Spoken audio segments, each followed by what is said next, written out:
রামনবমীর দিনে পুলিশ এবং তৃণমূল কর্মীরা ঘরে থাকবেন,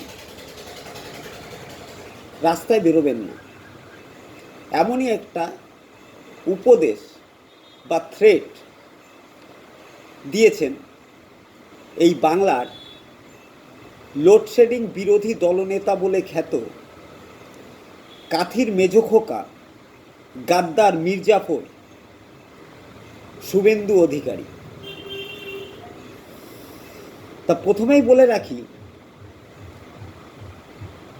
2021-এর নির্বাচনে 77টা বিধায়ক পেয়েছিল এই বাংলাতে বিজেপি।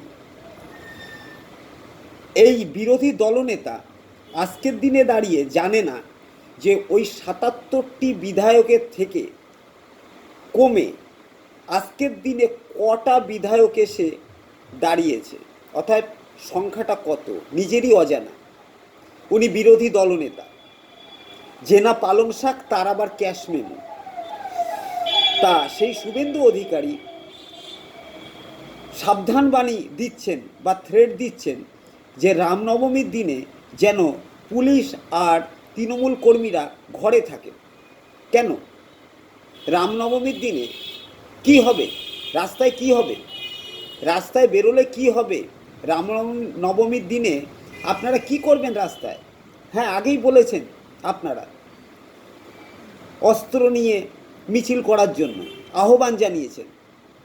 কোনো ধর্মীয় অনুষ্ঠানে সেই অনুষ্ঠান পালন করতে সেই ধর্মের মানুষকে আহ্বান করতে হয় না, অনুরোধ করতে হয় না, আপনারা করছেন। আপনারা কি হিন্দু ধর্মের ঠিকা নিয়েছেন? কে দায়িত্ব দিয়েছে আপনাকে হিন্দু ধর্মের ঠিকা নিতে? হ্যাঁ, হরিদাস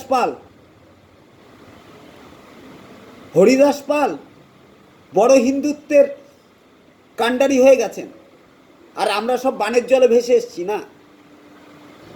রামনবমী আপনার বিজেপি দলের কি রাজনৈতিক অনুষ্ঠান? আপনার সাহস হয় কি করে এ কথা বলতে, অনধিকার চর্চা করতে? তারটা কি কেটে গেছে মাথার? পাগল হয়ে গেছেন? একটা ধর্মীয় অনুষ্ঠান, যেটা হিন্দু ধর্মের একটা অনুষ্ঠান, ভগবান রাম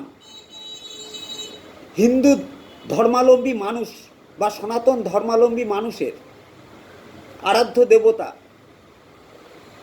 তাকে নিয়ে রাজনীতি করছেন, তাকে আপনার বিজেপি দলের সম্পদ মনে করে বলছেন রামনবমীর দিন পুলিশ আর তৃণমূল কর্মীরা যেন ঘরে থাকে।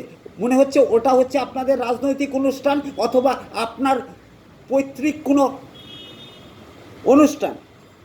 কেন, আপনাদের বাবা কাকার কি পৈতৃক অনুষ্ঠান নাকি রামনবমী? আপনি নিষেধাজ্ঞা জারি করছেন,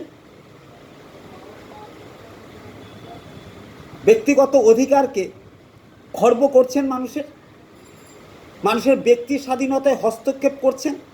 ক্ষমতায় আসেননি তাই মানুষের ব্যক্তি স্বাধীনতা নিয়ে ছেলে খেলা করছেন, আর ক্ষমতায় আসলে তো মানুষের প্রতি পদে তাকে অবরুদ্ধ করে ছাড়বেন। কেউ বিয়ে করলে বলবেন হানিমুনে যাওয়া যাবে না, ওই দিন আমাদের প্রোগ্রাম আছে।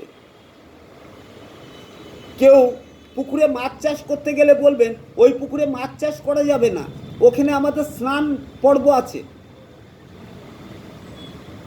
রাস্তা দিয়ে মানুষ যেতে গেলে বারণ করবেন, ওই রাস্তা দিয়ে আজকে মানুষ চলাচল করবে না, কারণ ওই রাস্তায় আজকে আমরা আমাদের অনুষ্ঠান করব, আমাদের নেতা আসবে, আমরা নাচাগানা করব।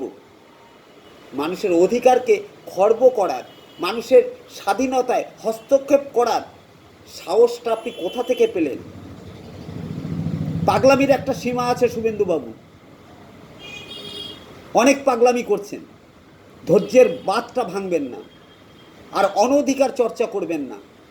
সমগ্র হিন্দু জাতির অধিকার আছে রামনবমীর দিনে রামনবমীর শোভাযাত্রায় অংশগ্রহণ করার। আপনি বারণ করতে পারেন না, এটা আপনার পৈতৃক অনুষ্ঠান নয় বা আপনার রাজনৈতিক অনুষ্ঠান না। অতএব সমঝে চলুন, থ্রেট দেবেন না, অনধিকার চর্চা করবেন না।